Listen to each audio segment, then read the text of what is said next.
Good evening and welcome to the Amateur TV Net, which is held every Tuesday night at 8 p.m. I'm Neil, VK3BCU. And the stations that have checked in this evening that are watching, Bob VK3BVR and Mark VK3PI, so thanks guys. And all the other stations that haven't checked in but I know are watching, so it's great. You can watch the net through VK3RTV via a set-top box, which is the way we absolutely love you to do it.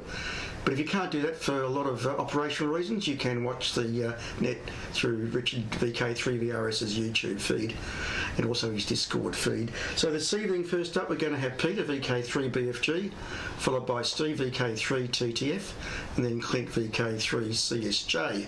Then Clint, if you could put it across back to me, and then I'll bring in Mick VK3CH. So everyone, please get ready now. Very, very shortly, I see Peter's splash screen is up. So if you're ready, Peter, everyone switch across to RTV1 right now.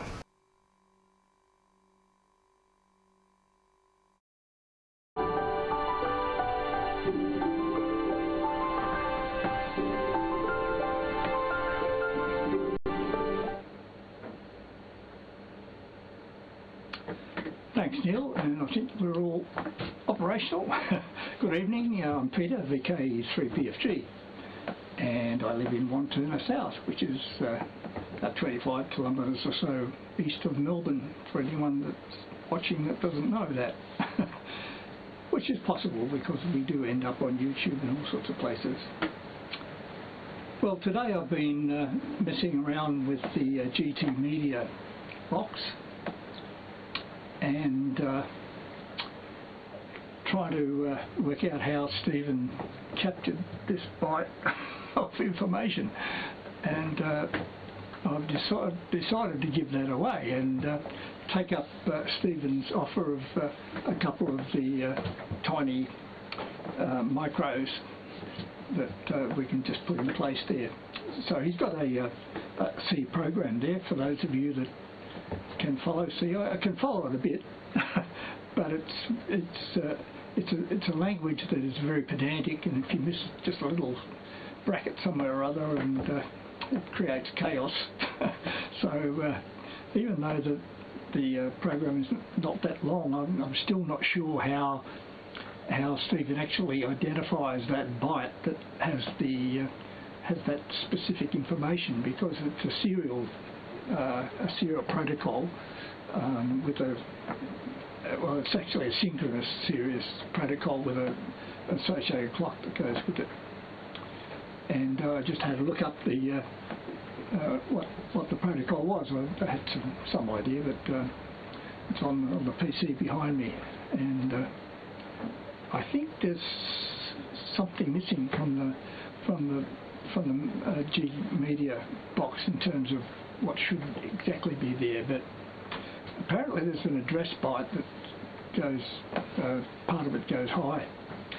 I've got no idea how Stephen actually determined what address that was. So Stephen's on next, so he might be able to let me know. But I'll show you the GTB Media box. It's a bit of a delight because it's got a pop top. I was trying to find how to take the thing to bits, and I eventually contacted Neil and said, how do you get into it? And he said, well, it's got a pop top, and it's just a plastic top which pops off, so it makes it very, very accessible. And the other good thing about it is the display is on a separate little board, and there's a cord coming across which has that serial protocol on it, but it's also got the IR on it as well. So I can deal with the infrared line and do the infrared synthesis that I do to control the selection of the particular programs. You know, channel 1 we have the satellite port, and that feeds from the satellite input, and then we have a separate one for the domestic one.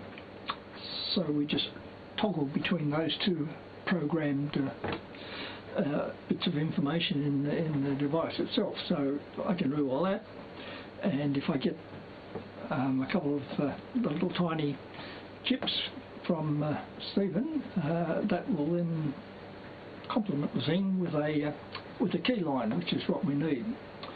So it's a very small device which is going to go into a slightly bigger box because we've got a standardised sort of box there. But anyway, let's have a look at it. And apologies for shaky cam here, but we've only got one camera here at the moment. If I can get it off its... yeah, there we go. Okay, you can see the GT media box here, and you can see my hand how big it is. Not very big at all. And there's the very handy thing. That's the line that's going across to the separate little display board, which is just there. You can see that. And there's the serial clock for the display and the serial data line. And then on the other side here, on this side is the infrared line. So I don't even have to cut the cable. With the other combo boards, I have to cut the cable to get into it. I can actually just do a little bit of a modification of this PCB and get into it very, very easily. The bottom of this board's quite easy to get into, so that's going to make that pretty easy. And you can see it's a pretty neat little PCB with the two tuners, which is what we need. And I've already programmed it up from that point of view, so it's sort of on the way. And some of you have seen this little board before. That's my board with a little pickaxe micro, and all made in the back of my garage. People say, oh, you could send it away to whatever PCB, but this is instant gratification for me. I can do the PCB layout. I can make the board in the back of the garage very, very quickly, and a bit of fun doing some drilling and stuff. And anyway, it's all homemade stuff, which is what we should be doing with amateur radio. And a little 3.3 volt regulator there on the back. So that's the little pickaxe, and there's a couple of logic chips there that allow the IR to come through direct from a IR controller, or there's a pin there with a little FET, and that pin takes an RS-232 line from the main controllers. So I really just send an ASCII 1 down from the main controller, and that tells the receivers to go to channel 1, and then I send an ASCII 2 down the same line, and that tells the receivers to go to channel 2, which is toggling between the satellite port and the domestic port. So we've seen that before. This little board I've just pulled out of one of them, that's just got a little comparator on it and a relay. And when I get Stephen's chips, we'll put them on a little PCB and get them to drive a relay, because just as a matter of policy, I don't have electronic lines coming out of the controllers anywhere. So it's really just a key to earth. That it's quite isolated. So that'll fit in there quite okay, but this is actually the standard box that I put them in. A little plastic thing with that's half of it, and part of the reason is there's a 3dB coupler and some stuff that sits on the top of that. So this little thing here wouldn't be really rugged enough. And now we standardised the size as well, a bit of aesthetic from that point of view. But anyway, certainly the insides of that is going to work quite well. So Stephen's the next in line, so he'll probably be able to embellish how he actually worked out which of the bytes actually contained the information that he wanted. And I'm a bit mystified about that one. That's a bit clever. Anyway, Stephen, if you're ready to roll, you can start transmitting. I think you'll be on 1246, and I'm on 1246 also. So we should have a fairly good turnover. Just putting my camera down there just for the moment whilst I go to the transmitter. So it's Stephen, VK3TTF to transmit. This is VK3BFG. Over to you.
I'm going to have to manually turn my mic on. It didn't come on automatically.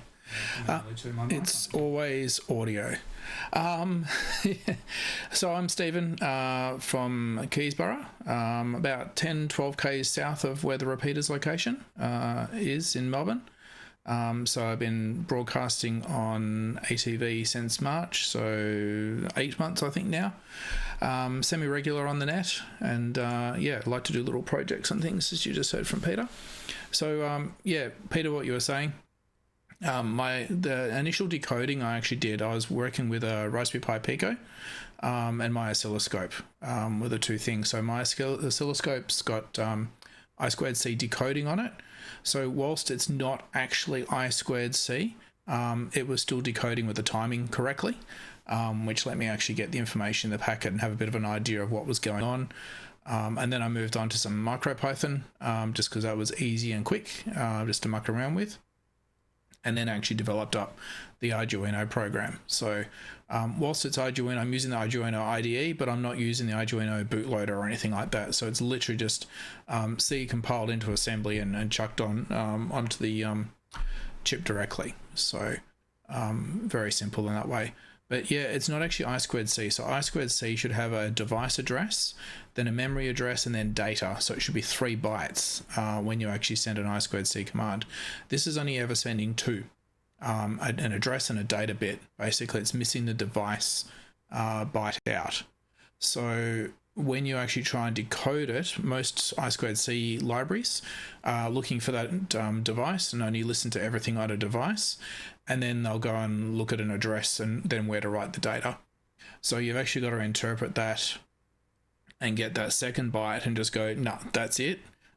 So using a straight I2C library probably won't work very well, but I was able to make the one that worked with Arduino well enough and hack it a little bit, just to make it actually read that address and the byte. If you have a look at my blog, you'll see there's the other bytes, the actual LED display in the front that shows the channel number or the time when it's off. That's all broadcast in that same serial communication out to that front board. IR is not part of that because obviously it's reverse direction. It's just decoded 40 kilohertz. So going straight back to the main board, which I know, Peter, you'll be fine with once you capture the IR codes. You can do what you need to do with that. So that's fine. One thing I was thinking of, Peter, I think I've got the little @tiny program as an active low output. Just because that's better when you're driving just an LED or something like that. It's just easier to drive it that way. It's probably better for what you want. You probably want an active high. So I can flick the program around.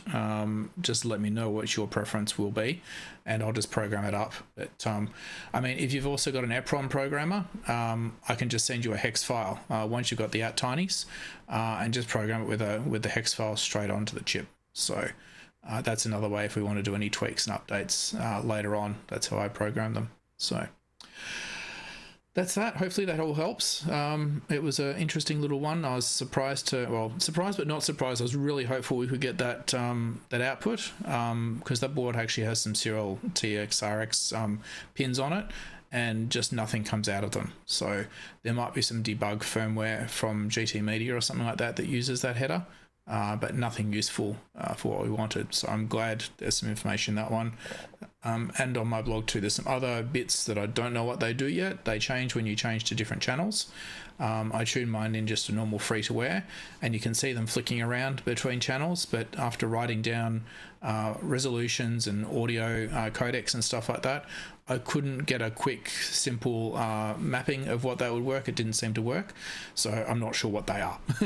So something to investigate to see what else we can get out of these boxes that might be useful as well. So anyway, I'm going to do a bit of an update of where I was during the week, and I'm not sure if VK3RTV is watching, but I actually got down to Williamstown on Thursday evening.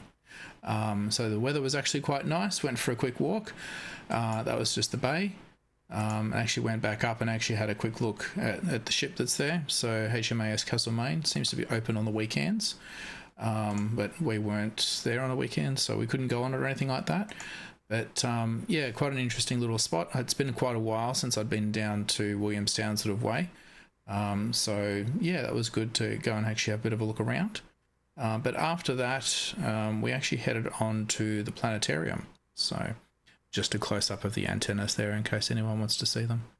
Heading down to the planetarium, so at ScienceWorks. So that was an interesting little spot, and I've got a video here. That was actually to see a little presentation, and I posted on Clint's Discord on Friday night during his broadcast as well about that. But here's a quick little video that I didn't chuck up on the Discord. So this is just the planetarium internally. This is sort of separate to ScienceWorks, so when you go in after hours, it's just got a few little Apollo 11 bits and pieces and Polo bits and pieces, and a really big moon hanging from the ceiling. So that was quite interesting. Kind of cool to have that there. So when we arrived to, and obviously after the presentation we had, they actually had a couple of telescopes set up. Saturn was up in the sky, so I actually got to see Saturn's rings through those. So that was kind of cool. And obviously, yeah, this is during the day, just nicer for the photo to chuck up. But yes, they were on like 9:30, 10 o'clock as well, available to go and actually have a look. And there's just another picture of the moon hanging in the middle of the room there. So I'm not sure what the diameter is. It's probably, I'm going to guess, probably 2.5 meters, maybe 3 tops, in sort of size. So that was kind of interesting. And yeah, that was our little journey out on Thursday night. Back to me for a second. So yeah, that was cool. I've got a couple of other little just odds and ends, I suppose, just to fill in the end of my little broadcast here. So if about a month ago, had some audio issues, and I'm like, how do I fix this? How do I keep a track of what my audio is actually like, and also something that's in my eyesight while I'm broadcasting, so I can see it flickering. And this is my little LED display. So these are actually old Dick Smith kits. I think I bought them when the Dick Smith stores were closing down and going they were cheap, so I bought a couple, chucked them in a little box and 3D printed a little front cover for it, just so it was easier than trying to cut it out manually. It made it easier. I chucked a little volume control, which is actually just, I've got it turned up full, and the set-top box that's just decoding what I'm transmitting. I've just set the volume to that, so it always just turns on it at the right volume, and this being up max means if I muck around with it or it gets knocked, I can just turn it back. So nice and simple. So that's just there sort of right in front of me under my Stream Deck there. That makes it super simple just to have a look at. And another little one, I'm sure everyone's actually replaced their sponge on their soldering iron at some point, but I never actually recorded it before, so they come flat packed like that. All dense, it's like 3mm thick. Just add water, so to speak, and they puff up, so back into a proper full sponge. So I think my last one lasted probably 5 or 6 years at least, so it was pretty good innings out of it. But yeah, it puffs up to a full sponge. So that was kind of yeah, I'm not sure if anyone's actually recorded that before, so I thought that'd be interesting. And just on from what Pete was saying before, I've got my blog that I actually have a lot of information. So a lot of information about amateur TV and amateur radio projects and other bits and pieces I do as well. So obviously the CosLight we've been talking about tonight, creating DTMF sequences so you can just chuck a WAV file into vMix, setting up SRT player, and actually streaming. I think I've got the configuration there on what to do just to use an old phone to stream to vMix, and obviously importing and exporting the channel list on your GT Media box. So once you've actually programmed it in once, you can just restore the XML file which has all your channel information, and that's also in my blog. So anyone that might be getting into ATV, for VK3RTV at least, I've actually got the channel tuning already up there, so you can chuck that on a USB stick. All the instructions are there. Restore it, and then you know your GT Media box is already tuned in for VK3RTV. It just takes one unknown out of the process while you're actually setting up to receive ATV. So that just makes it easier.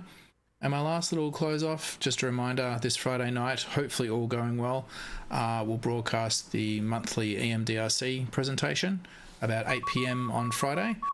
So that should be an interesting topic. I think, Peter, you were going to be on this month, but you've been bumped down the list. So we've got a new talk on, and I'll be helping broadcast that on this Friday.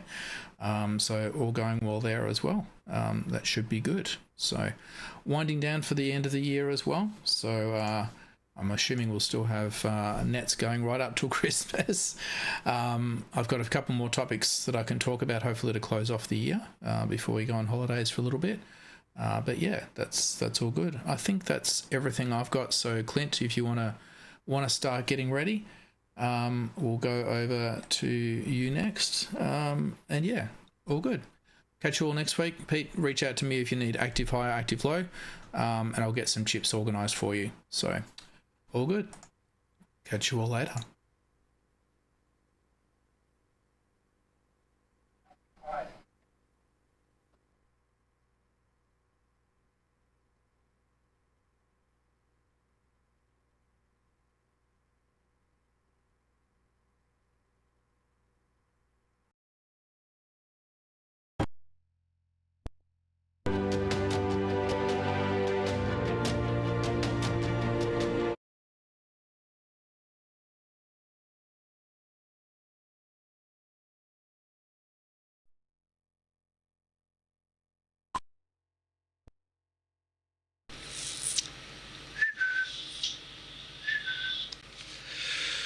Righto, Mr. Brash.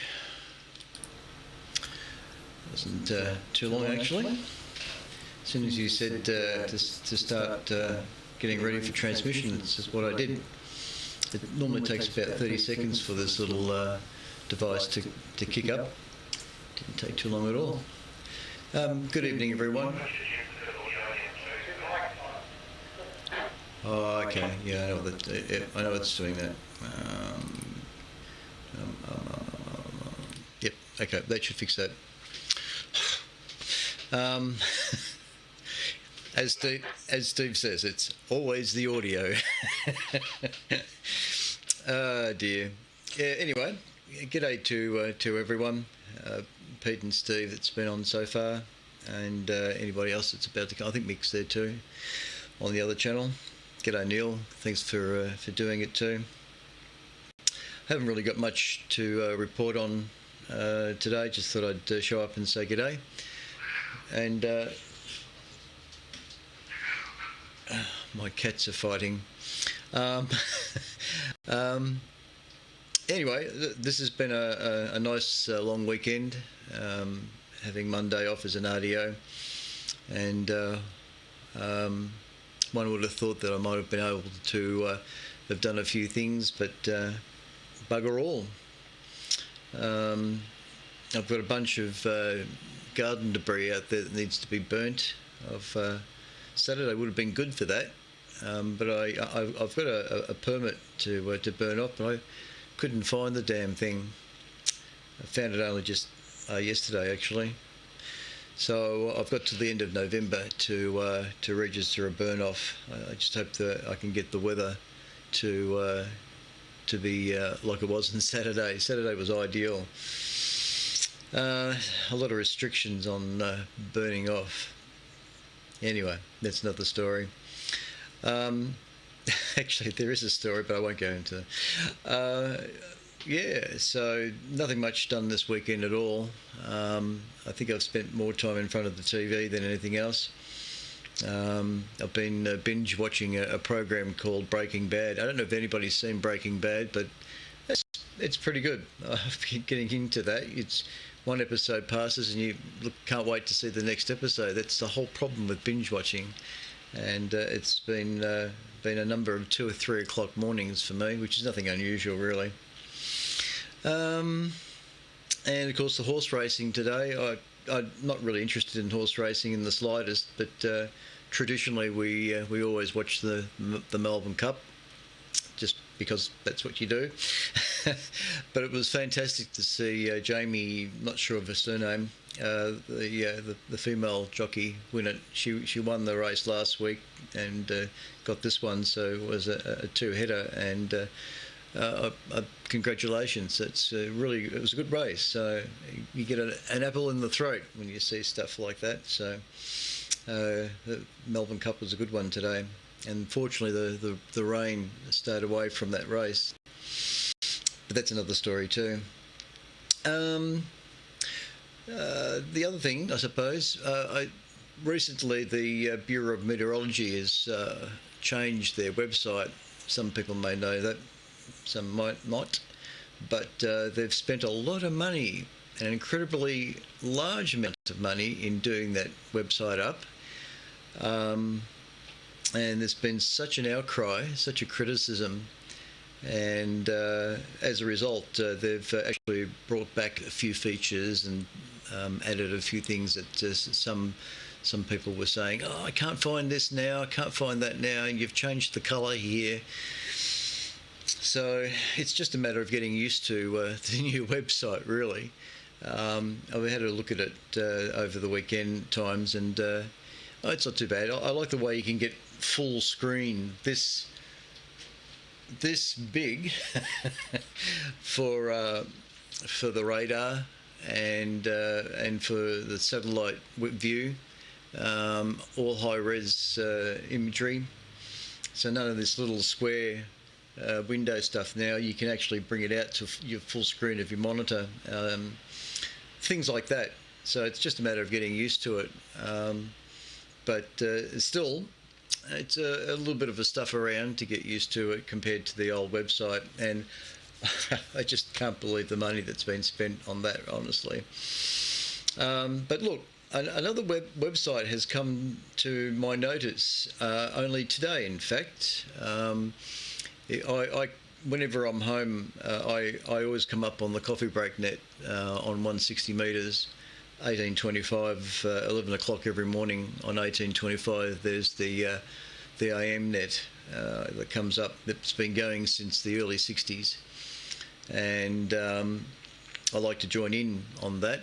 And it was talked about today about the changes of the bomb, but it was mentioned that there is another website of great interest, and it's just called windy.com. Windy.com, and it's actually quite impressive. My recommendation is explore windy.com. It's got some very interesting features on the page, and particularly what I do like is the transition between movement in cloud or in rain fall is smooth, rather than it being jagged like this. And you can speed that up, of course. On the bomb website you can make it go da, da, da, da, da, da, da, da, but it's not smooth. And what this website does is it makes the transition between rainfall on the radar, including the satellite cloud formations, a smooth transition. And I thought that was pretty cool to look at. This is I think it's working. Yeah, this is one page that's available, and you can see, even in that shot, you can see how the movement of rainfall and cloud is a motion rather than a stepped one. It's just on a loop here at the moment, but that's windy.com, and you've got a whole lot of layers to the map that you can change on the right side of the screen. So, yeah, windy.com is, if you don't like what they've done to BOM, to the Bureau of Meteorology, then explore windy.com. Oh dear, all right. Probably the only other thing is, too many arms, Clint, I know. That shot always makes me look fat. Anyway, in the corner here, this is my old TS2000, purchased brand new from Strictly 25 years ago with the 1296 module. It was a $5,000 radio in those days. Anyway, it's worked a beaut all these years, but it's only been in the last 12 months or so that the PLL has been falling out of lock on VHF and UHF. HF has been fine. 23 centimetre module is a separate thing, but that's fine. But yeah, you first turn on the unit and it announces in Morse code UL, and it's an error code, which indicates that it's out of lock, unlock. And so it happens as soon as you turn it on, and it's been getting progressively worse, and now 70 centimetre band is now affected as well. So it's apart. It covers are off. You know, the first time in 25 years, you know, I thought, oh, I didn't really want to do that, but it's got a problem. But unfortunately, it's, as you can imagine, it's all surface mount technology, and it's everything's pretty crammed in there. So I'm doing queries online as to whether the PLL board for VHF, UHF is available in some way. I'd be just as soon happy to find a spare board and plug that in. And I haven't been able to confirm that yet, but fortunately on eBay there's a fellow in America that happens to have exactly the same board, PLL board available, second hand of course, and his claim is that it's working perfectly okay. So that's the thing. But anyway, I've got that. Well, it's coming. I snaffled it, and so it's on its way. And cross fingers that when I replace it, it will fix the problem. And that'll enable me actually to fix the other one, because I'm sure it'll be just either a dry joint that's occurred or a capacitor that's gone funny and bringing the 5-volt rail down, or something like that. But I'd just as soon have one that's going to work, and I can compare side by side, and all that sort of stuff. So hopefully I'll get the TS2000 back up and running again. A bit sad that it's been sitting there with the covers off for a little while now, so that's just another thing. So many things here in this shack needs to be worked on. Anyway, that's it. I shall conclude there.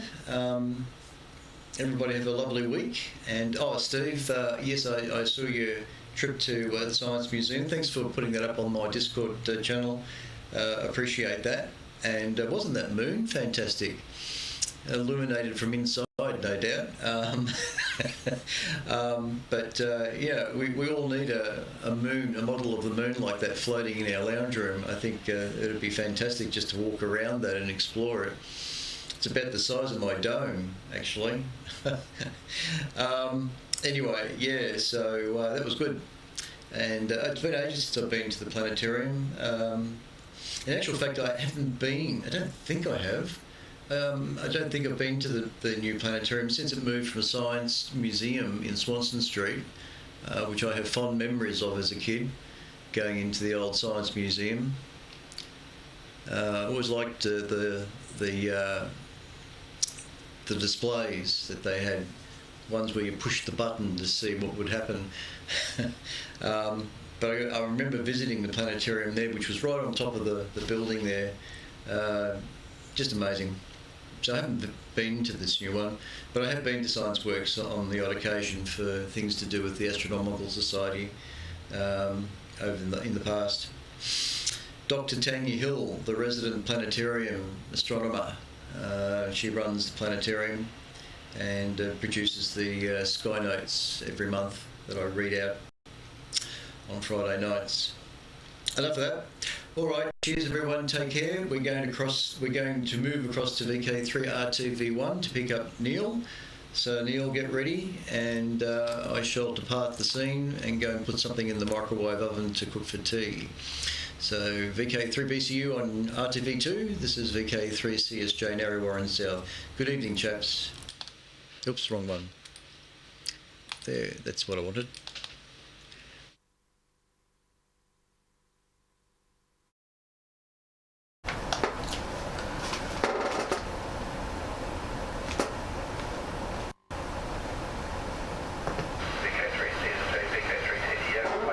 Right, thanks for that, Clint. That was really quite interesting about the TS2000. I have a TS2000 and the little display LEDs have stopped working a long time ago, so one day I'll open mine up and have a look. But as you said, with all the surface mount components, I'm scared I might do a lot more damage. And that bomb site, can't believe the amount of money they spent on that. That's just insane. Enough said about that. Anyway, on the 10th of November, our guest speaker at the Wansark Club, that's the Western and Northern Suburbs Amateur Radio Club, which is located next to Western Airport. The guest speaker will be Guy, VK3GUI, and he's going to give a talk on his recent experience at the Tokyo Ham Fair in Tokyo. And I'm going to be picking his brains on that because I'm thinking of possibly going there myself next year. Also, he's going to be bringing along a FTX-1, which is the latest transceiver from Yaesu, so some people might be interested in that. So 10th of November, that's a Monday night, 7:30, so come along and listen to Guy, VK3GUI. Okay, next up will be Mick, VK3CH. So if you're ready, Mick, I'm on T. So with a bit of luck, it'll be a very nice clean cut over. So take it away, Mick, VK3CH.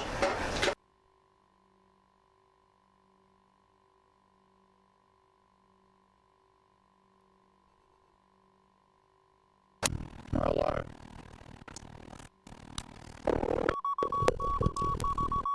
Okay, remove the microphone. And if I flick this one, yes, it's working. Okay.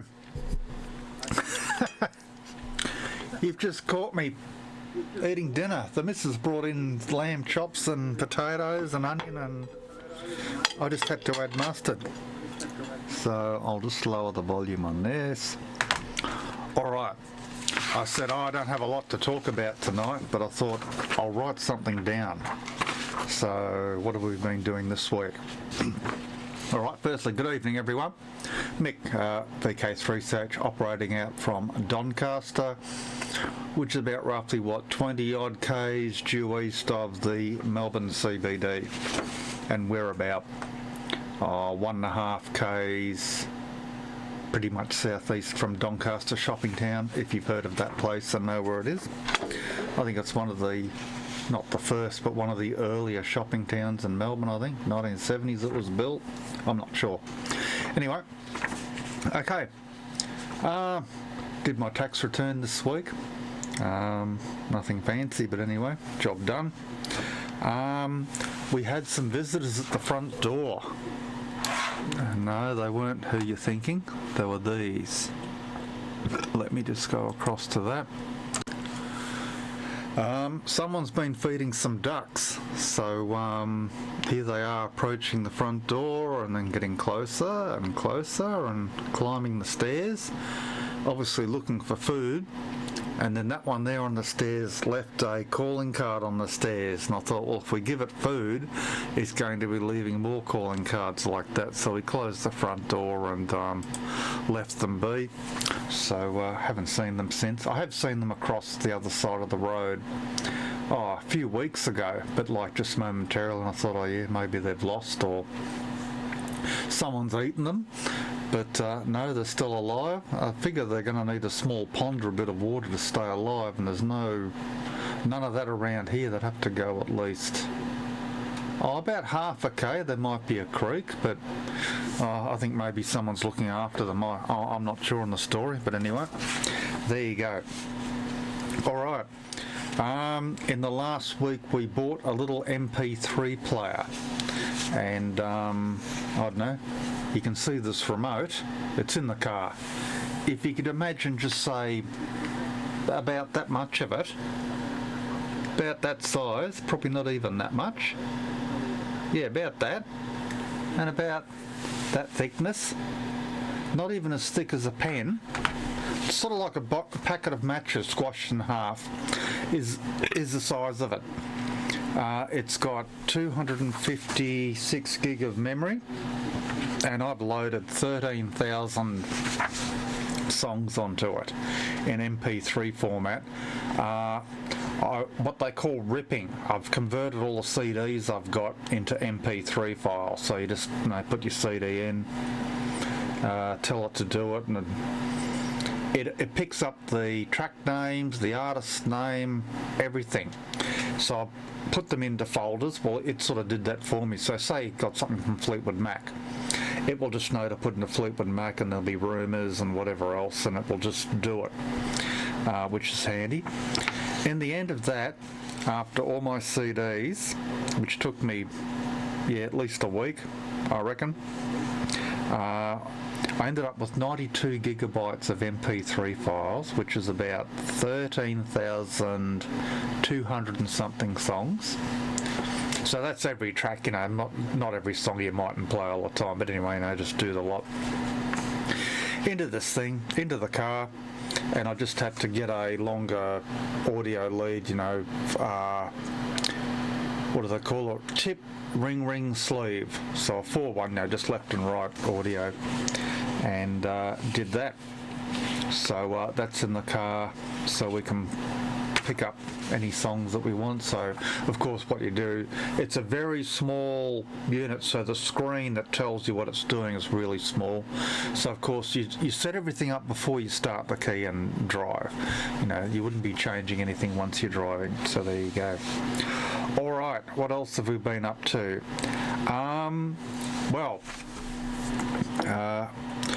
We thought, let's learn something new. And I've actually gone back to something that I dabbled with a little bit, and that's Linux. And so I thought, well, it's been a few years since I've done anything with Linux. I suppose things have changed a bit. So I thought, I'll dual boot the machine I've got. But I was very paranoid. I thought, okay, what I won't do is I'm not going to dual boot on the same drive. I'm going to have a separate drive. And I think you guys might have remembered I had this little controller thing you can buy, so you can have a separate hard drive from your computer. So I thought, well, I'll boot it to this. So I did that as a test, and did that a few times actually, just to get all comfortable with it. And then I thought, okay, that works on the outside of the machine. I've got cables all over the place here. I have a spare, a disk that I can make spare in the machine. So I thought, okay, I'll push everything off out of that, and I'll say, we'll install Linux on this now. I was so paranoid, I actually pulled the cable for the C drive on the machine and had it boot from a USB drive and install to this other drive. Let it do all its thing. And then you run a Linux command, not so much a Linux command, but a grub. If anyone's played with Linux, grub is just the loader that lets you select what operating system you want. So I did a sudo grub update after I plugged the CD drive back in, and it just loads a little bootloader bit for that on the C drive, and then it carries on. So it's done nothing else. Now the beauty of that is, if the grub thing ever fails, like sometimes Windows Update will be very aggressive and it will just say, what's this doing on the bootloader? I'm going to get rid of it. Well, if it's already your C drive, it's going to boot to Windows, which is okay with what you want. But you can force it to load into Linux by going back to your what do you call it, the BIOS, and telling it to do it just once off and then putting it back afterwards when it's done it. The beauty of that is you can run grub update again and tell it to go back to how it was. So nothing's broken. Well, I mean, no Windows lost, stuff that you've paid for. This hasn't happened to me yet, but of course I've only been doing it for a week, but I have had a major Windows update. There seem to be a lot of them, which is kind of annoying. Anyway, another reason to play with Linux. So then with Linux, the next thing I've done is I've been playing with virtual machines. So you make a virtual computer inside Linux, and so I've downloaded various flavors of Windows, and the beautiful thing is you can get it online and you can get complete legit copies of Windows 7, Windows 10, Windows XP, Windows 11, download them, and because they're not activated, you've got, how long till it's activated? Actually, you don't have to activate it. I think they nobble it after about, 90 days or something. Anyway, that's enough to play with it in a virtual machine and do whatever you want to do with it. And there are ways around to activate Windows in a virtual machine. You can Google it yourself. I'm not going to incriminate myself on television. But there you go. So, but another thing, when you are reading about all this sort of stuff, is you inevitably read up about other stuff, or you click on something, you end up down a rabbit hole where you're looking for this and you end up looking at something else. And one of the other things that bugged me is the forced Windows account login with Windows 11. And you can get around that. You can create a local user account on your computer like we used to have years ago. But of course, that would mean creating a new account, which means all your settings, it's a separate account. So what I wanted is, I just wanted to drop the Windows login requirement and keep the account, but make it local. And yes, you can do that. And then when you attempt to actually do it in Windows 11, the system puts so many blocks in front of you, and then when you eventually work out what to do, is all these warnings, this will happen and that will happen, and you just ignore all that, and eventually, so the short story is we succeeded, both with the desktop one and our laptop, so that's done.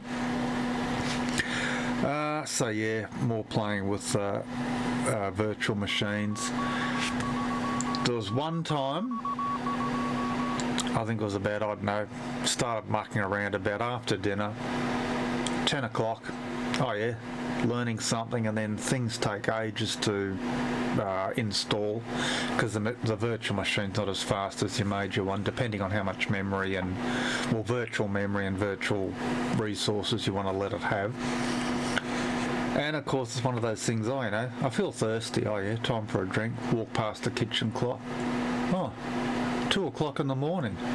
And then you keep going. Next thing you look through the curtains.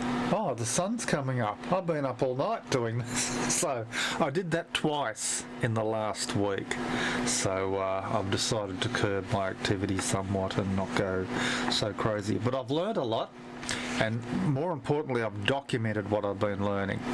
But yeah, not so much in the newsletter I scribble, but other little very interesting things that I've discovered in a file on the hard drive. So that's good. My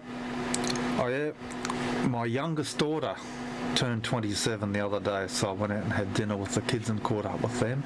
So yeah, when you can say you're a daddy to someone that's 27 years old, that kind of makes you feel old yourself. But I'm sure all you guys here watching this can relate, so I won't go on about that. Now, only tonight, when I set everything up to get on, I've got a monitor up there which shows me the output of vMix before it goes out to being transmitted, which doesn't have, of course, the about the 2-second delay of VK3RTV. It was all purple. So the first thing I thought is, oh no, my monitor's died. And so I googled, monitor gone purple, and said, bad or faulty HDMI cable, or bad drivers in your video card and this and that.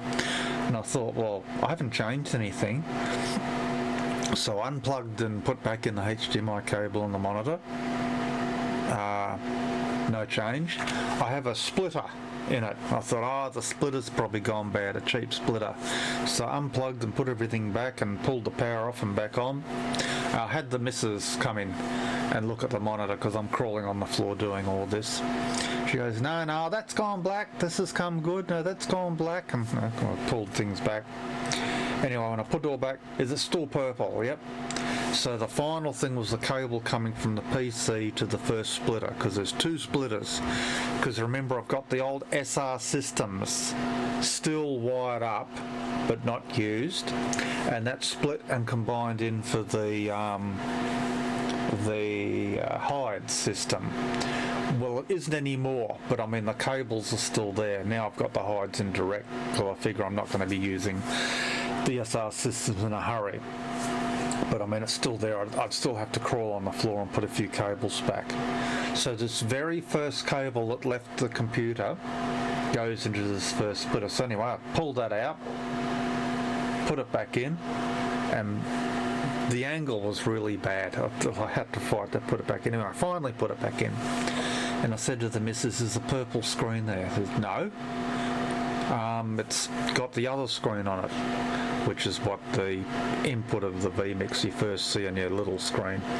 Anyway, short story is, no more purple screen, all good. So no money spent. So, doesn't hurt to wriggle some cables now and then. So that was good. And, the missus was looking at, I'm not sure what got her to do this, but she was thinking about listening to music online without any ads. And I think there's something like iHeartRadio and other various things. Just about every radio station has a link to listen to us online, and the DAB plus stations too. Anyway, she found this link and she's listening to it. And I come into the kitchen where the computer is and said, okay, yeah, that's good, but it's pretty tinny, just the laptop sound. And I said, I've got some Bose speakers that I bought, but I haven't opened the box yet. Actually, I've got two of them. This is the second box, but I hadn't opened it. And I think I bought this like half a year ago. And I couldn't remember where I put this box. I raided this room, opened up everything, looked at it, no. And then I remembered, it's in the other room, the other where you put junk in. And I found it, and so I opened it all up, plugged it into the laptop, her laptop. But the PowerPoint's like one area, the laptop's here. There's another PowerPoint the laptop uses, but it's near the floor. But this power supply thing was just too short, like it bumped the floor. The PowerPoint needed to be about 1 inch higher. So I thought, I'll just plug it over here temporarily, and it sounded fantastic. But she goes, cables everywhere, I can't have that. I said, maybe you should just buy a little DAB plus radio with decent speakers. So we'll look into that later. So I thought, well, now that I've opened up this box, I'll put it up here. So I've got this second speaker system, and I have a DAB plus radio under the table. Now, I could give you some shaky cam, but I reached over to grab the webcam that I've plugged in, and it's dropped onto the floor into this cable, and it's night time and there's no sunshine, and I'm not going to try and grab it now because I know what'll happen. I'll end up moving some other cables. But I've got a little printed circuit board that's about, about that square, about 1.5 inches square.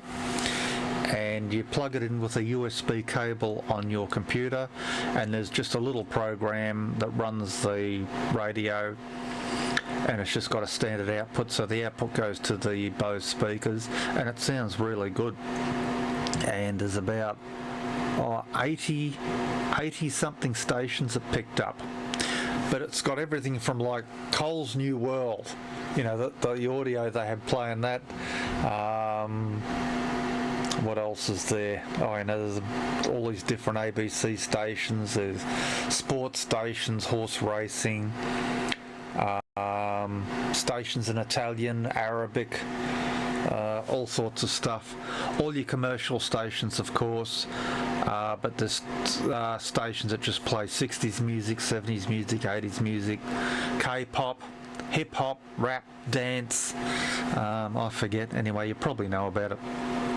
So yeah, we've got that going. I had that there ages ago, but the other speaker system I've cannibalised for the computer and listening to RTV, because I just have a monitor to watch what I'm doing in our television stations, and it's just output from the strong set-top box. So there's no television in this room per se. It's actually, you know, just a monitor from the strong box, which, you know, does the same thing for a lot less money, and the TV's not spying on you like these smart TVs. Now, how's we going? Oh yeah, about an hour. And I said I didn't have much to say. What else was I going to say? Peter, making your own printed circuit boards. Did a lot of that in Form 4 and Form 5 and in the early 80s, and yeah, had to be careful of the etchant and where it shouldn't end up. Some of it, I lost two pair of jeans eventually for droplets dropping on the jeans, but it was better to go on the jeans than the carpet. Otherwise my grandmother would not have been very happy. So I didn't get actually into trouble for that. And yeah, the Castlemaine docked in Williamstown. Yeah, I think in the early 90s there was some people from China visiting, and I remember showing them around that. And yeah, Williamstown, everything else. And people from China say the same thing. Like I took them to, what do you call it? Studley Park. And see, there's the city, you know, about 2.5 k's away. And you know, what did he say? And he's like a very rich, wealthy guy, well connected. And he goes, how come this park's still here? Why aren't there all these high-rise buildings next to this river? It's worth a fortune. Eh? He's just like Trump, you know, monetising things. Everything's worth money. And I said, oh, well, you know, we like to keep the parks. It's been here like 100 years or more. And then he says something in Chinese to his other guy, and they're both laughing, you know. And I said, oh, what did he say? And he goes, they didn't find the right people to bribe. For 100 years, they haven't found the right people to bribe. Get me here. Make me a citizen. I'll fix things. And I just thought, yeah. And then I pushed a button, you know, and to light the barbecue. Now there's barbecues at Studley Park. And he goes, what? No money. Free? You just push a button. Who's paying for the gas? Oh, I sort of tried to explain it quickly. And then his next question was, this is free? Everything's so clean. Why aren't the people here? In China, there'd be like 1,000, 10,000 people. You would never get to use this machine. You'd have to book. There'd be a waiting. And yeah, once again, I just said, Australia. This is Australia. You know, this is how we do things here. And I want to move to Australia. Anyway, there you go. All right, that's about all I've got. I'm handing it back to Neil. So, yeah, Cup Day madness. And I'm surprised I'm sober, actually, but there you go. Yeah, she doesn't let us get too crazy. All right, I've got some dinner to finish. All right, so I'll get on to that. All right, back to Neil. Cheers, all.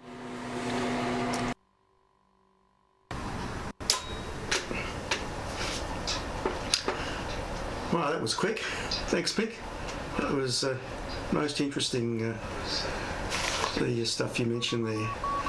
Okay, look, thanks for watching. I think VK3AFP is watching. I'm not sure. Someone did send me a message saying that he was calling, but I haven't heard anything. But if you are watching VK3 AFP, welcome, and also thank you to all the stations on YouTube that have been watching There's too many to mention all of you individually, but it did peak at 22, so that's fantastic for all the guys, all the people watching on YouTube. So please tune in again next week. So we'll see you all next week. Hopefully there'll be a few more stations. There were a few tonight, but hopefully some other stations might come up next week. Cheers, guys. See you next week.